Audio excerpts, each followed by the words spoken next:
चलो बच्चा अब स्टार्ट कर रहे हैं। ये जो सम है वो थोड़ा बहुत ही अच्छा सम बोलूंगा, क्योंकि एक ही सम में परम्यूटेशन भी यूज होता है और एक ही सम में कॉम्बिनेशन भी यूज होता है।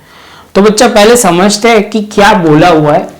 In how many different word of 3 consonant and 2 vowels can be form from 10 consonant and 5 vowels. तो यहां पे वो बोला गया है कि सर ये जो एक वर्ड बनाना है, जो वर्ड के लिए कितने कॉन्सोनेंट है, तो आपके पास 10 कॉन्सोनेंट है। उसमें से आपको बोला गया है कि सर 3 को आपको उसमें से सिलेक्ट करना है, तो 10C3। उसके बाद आपको बोला गया है कि सर यहां पे 5 वोवेल्स है, उसमें से 2 वोवेल्स को आपको सिलेक्ट करना है, तो 5C2। यहां तक को तो बहुत सिंपल सी बात है।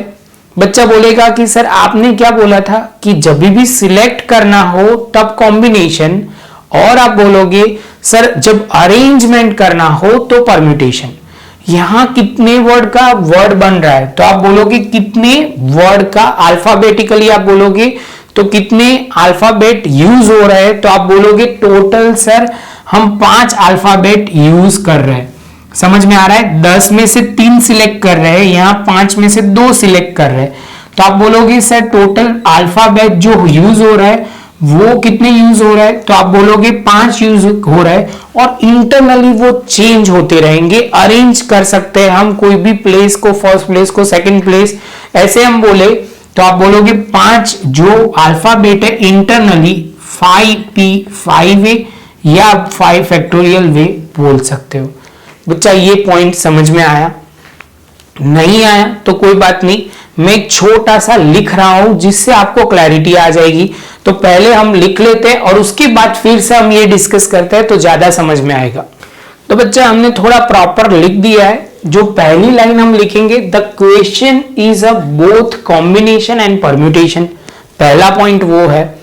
उसके बाद बोला हुआ है first of all we have to select 3 consonant from 10 consonant, तो आप बोलोगे सर वो 10C3 जो आपने लिखा वो सेम वे आगे लिखा है 2 वोवेल्स फ्रॉम 5 वोवेल्स, हमें 5 में से 2 वोवेल्स सिलेक्ट करने हैं, तो 5C2 वो हमने लिखा। और दिस कैन बी डन जो हमने यहां फिर से लिखा हुआ है। आगे चलते, the selected 5 letter can be arrange in 5 factorial way, जो हमने 5 लेटर जो सिलेक्ट किए हैं वो इंटरनली 5P 5A हम अरेंज कर सकते हैं, क्योंकि जो सिलेक्ट हुआ है बच्चा वो अंदर अंदर अपनी जगह चेंज कर सकते हैं। तो टोटल कॉम्बिनेशन हमें मिल जाएगा कुछ इस तरह 10C3 5C2 इंटू 5P5। इसका आंसर हम सॉल्व करें बच्चा, तो ये जो है बेसिकली सिंपल वे में ऐसे भी कर सकते हैं और आगे आंसर में भी जा सकते हैं। तो 10 इंटू 9 इंटू 8 डिवाइड बाई 6 करोगे तो ये 120। आप बोलोगे सर ये जो है कितना हो जाएगा 10 और ये 120 इंटू 120 ऐसे बोलोगे तो 14,400 इंटू 10 कर दोगे तो 1,44,000। समझ में आ रहा है बच्चा? बहुत सिंपल है, आपको वो ध्यान में रखना है कि कितने लेटर का वर्ड बन रहा है, वो यहां फैक्टोरियल में आ जाएगा। ऐसे सेम एक क्वेश्चन और लेता हूं जिससे आपको क्लियर हो जाएगा। तो प्रॉपर पहले एक बार क्लियर कर लो कि यहां पे ध्यान वो रखना है। फिर से एक बार बोल देता हूं, टोटल जो वर्ड जो कॉन्सोनेंट है वो सिलेक्ट किए, वोवेल सिलेक्ट कर दिए, और जितने वर्ड का, जितने ऐसे लेटर का ये वर्ड बन रहा है, वो जितने लेटर हो रहा है उतने फैक्टोरियल में आ जाएंगे। क्लियर है? कोई डाउट नहीं होना चाहिए। मैं फिर से एक सम करवा रहा हूं, प्रॉपर पहले ये सम लिख लो, इसमें थोड़ा इंफॉर्मेशन चेंज करके खाली आपको समझ में आए इसलिए मैं दूसरी बार करवा रहा हूं। दूसरा सम, ये हमारा सम खत्म हुआ।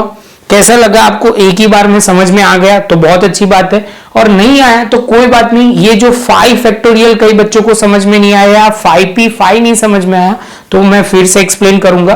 प्रॉपर लिख लो बच्चा। मिलते हैं नेक्स्ट लेक्चर में नए एक सम के साथ।